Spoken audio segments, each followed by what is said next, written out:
26 anggota Komisi Hukum DPR lintas fraksi telah menandatangani pengajuan hak angket meminta KPK membuka rekaman berita acara pemeriksaan Miriam S. Haryani dalam kasus korupsi KTP elektronik. Rencana pengajuan hak angket akan dibawa ke sidang paripurna besok. Dalam rapat kerja antara Komisi Hukum dengan KPK yang digelar maraton selama 2 hari, anggota Komisi 3 meminta KPK membuka rekaman berita acara pemeriksaan Miriam S. Haryani. Komisi 3 merasa perlu mendengar langsung pengakuan Miriam di depan penyidik KPK yang menyebut ada tekanan dari 6 anggota Komisi Hukum untuk mencabut BAP-nya. Namun pimpinan KPK menolak permintaan tersebut. Komisi Hukum akhirnya menyepakati pengajuan hak angket agar KPK membuka rekaman BAP Miriam. Hingga kini 26 anggota Komisi 3 dari 8 fraksi yang telah menandatangani pengajuan hak angket. Hanya fraksi Demokrat dan PKS yang belum menentukan sikap.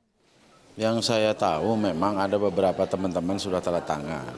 Bahkan lebih dari 2 fraksi. Kan hak angket itu juga kan hak anggota DPR. Dan itu dilindungi oleh undang-undang. Nah persoalannya kalau memang itu sudah ditandatangani teman-teman, kalau itu mau digulirkan nanti tinggal lihat di forum paripurna besok. Apakah itu disetujui hak angket Komisi 3 terhadap KPK atau tidak, kita lihat besok, seperti itu. Senada dengan Komisi Hukum, pimpinan DPR mengamini pembacaan surat persetujuan Komisi 3 untuk pengajuan hak angket KPK yang akan dibawa ke sidang paripurna besok. Pimpinan DPR akan meminta pendapat fraksi atas usulan pengajuan hak angket di sidang paripurna. Begitu suratnya usulannya masuk, lalu dia dijadwalkan Bamus, maka dia membaca di Bamus, membaca usulan itu di paripurna. Begitu usulan dibaca di paripurna, paripurna bisa juga langsung menanyakan kepada fraksi-fraksi tanggapannya terhadap usulan itu. Kalau disetujui maka disetujuilah penggunaan hak angket. Meski Komisi Hukum berniat menggulirkan hak angket, pimpinan KPK bersikukuh tidak akan membuka rekaman BAP Miriam S. Haryani. KPK beralasan proses penyidikan tengah berlangsung, sehingga dikhawatirkan mengganggu proses penyidikan kasus korupsi KTP elektronik. Rifana Pratiwi, CNN Indonesia. Dari jam sekian sampai jam sekian. Baik, langsung saja kita bergabung dengan koresponden Akbar Junisa Surya yang berada di gedung DPR RI. Selamat malam, Akbar. Kalau dilihat dari informasi sebelumnya tadi, sudah ada paling tidak 26 anggota dari 8 fraksi bahkan yang diyakini sudah menyetujui menggulirkan hak angket kepada KPK. Artinya ini sudah melewati syarat minimal, yaitu kalau tidak salah 25 anggota dari minimal 2 fraksi. Nah, dengan pemetaan tersebut, seberapa besar usulan ini nantinya akan lolos dalam paripurna besok?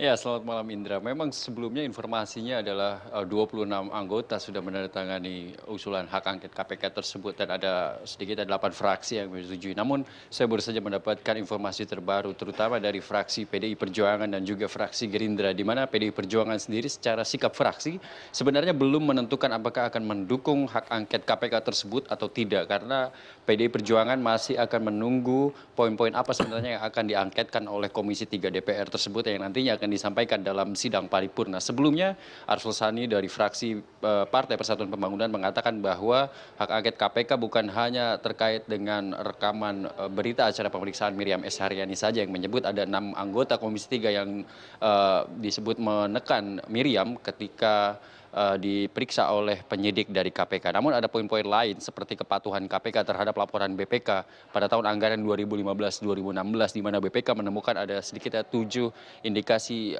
penyalahgunaan anggaran oleh KPK ketika itu. Kemudian ada juga poin hak angket KPK, yaitu bocornya BAP, sprindik, dan juga bocornya dokumen-dokumen lain yang seharusnya tidak bocor ke publik. Kemudian yang terakhir adalah poin ketidakharmonisannya antara komisioner KPK dengan penyidik KPK. Dan dari fraksi Gerindra sendiri menyatakan tidak mendukung hak angket KPK.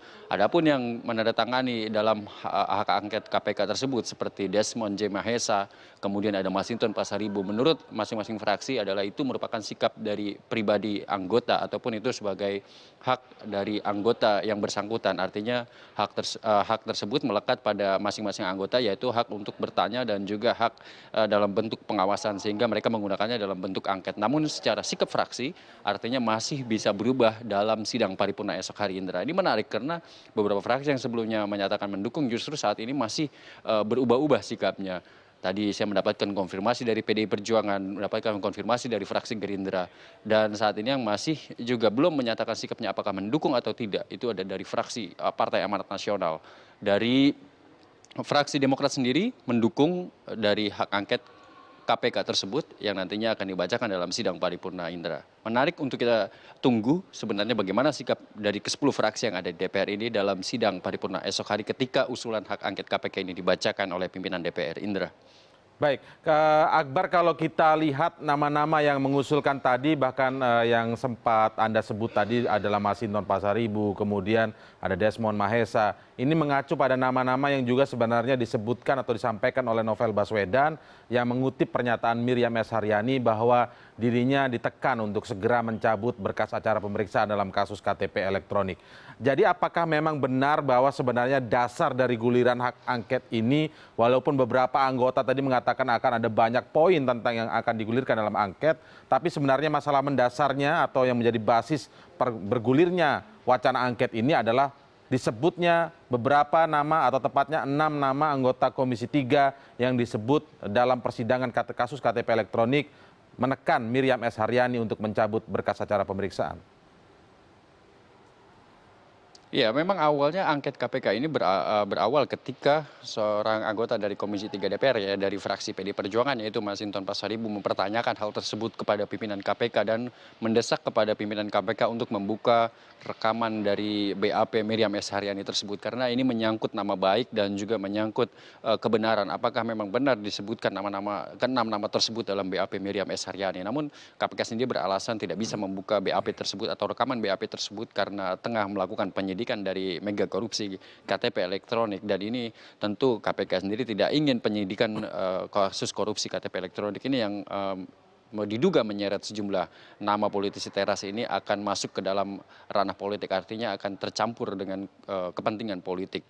Dari Komisi 3 sendiri tetap bersikukuh ingin mendengarkan rekaman dari BAP Miriam S. Haryani tersebut. Dan nama-nama yang mengusulkan itu memang nama-nama yang ada dalam rekaman atau nama yang disebutkan oleh Miriam S. Haryani dalam BAP-nya ketika diperiksa oleh penyidik dari KPK. Di mana mereka menuntut agar KPK bisa mengklarifikasi apakah benar ada rekaman tersebut. Dan ini dari DPR sendiri sebenarnya mereka membenarkan bahwa ini merupakan hak dari masing-masing anggota ketika namanya disebut dalam sebuah kasus ini tentu mereka perlu mendapatkan klarifikasi dan perlu mendapatkan hak jawab dari yang bersangkutan dalam hal ini adalah KPK dan artinya KPK harus bisa memberikan klarifikasi kepada keenam nama yang disebut dalam BAP Miriam S. Haryani tersebut, Indra. Tapi Akbar, apakah memang ada argumentasi dari beberapa anggota yang menginisiasi atau menyetujui bergulirnya hak angket ini ketika ditanyakan bisakah KPK secara aturan perundangan kemudian diminta membuka berkas acara pemeriksaan tanpa perintah pengadilan, bahkan itu mungkin oleh anggota DPR begitu? Ya, dari anggota Komisi 3 sendiri menyatakan bahwa sebenarnya rekaman tersebut bisa saja dibuka di luar ranah persidangan, artinya dibuka dalam rapat dengar pendapat. Namun kekhawatiran KPK adalah ketika rekaman tersebut diperdengarkan dalam atau di luar forum persidangan, dalam artian di rapat dengar pendapat dengan Komisi 3 DPR sendiri, ini akan bocor ke publik, artinya akan terekspos atau tersebar luas ke publik yang sebenarnya bentuk rekaman ini merupakan sifatnya rahasia dan tidak bisa dibocorkan kepada publik. Namun Komisi 3 sendiri menyatakan bahwa ketika KPK ingin membuka rekaman tersebut dalam forum rapat dengar pendapat, ini bisa saja dilakukan secara tertutup. Namun tidak ada yang bisa menjamin bahwa ketika rapat dengar pendapat tersebut dilakukan secara tertutup di lingkungan DPR, ini tidak akan bocor keluar. Karena kita tahu gedung ini merupakan gedung rakyat yang bisa diakses oleh siapapun maupun media. Tentu saja masih akan ada celah untuk orang-orang yang tidak berkepentingan untuk mengakses informasi dari rekaman BAP Miriam S. Haryani tersebut. Inilah alasan kuat dari KPK untuk tidak membuka rekaman dari BAP Miriam S. Haryani yang menyebutkan 6 nama Komisi 3 DPR yang diduga menekan dia untuk segera mencabut BAP-nya selain di forum atau di ranah persidangan, Indra. Baik, jadi kita akan tentu saja menunggu besok ketika dibacakan paripurna apakah akan disetujui atau tidak begitu ya. Terima kasih Akbar Junisa Surya melaporkan langsung dari gedung DPR RI.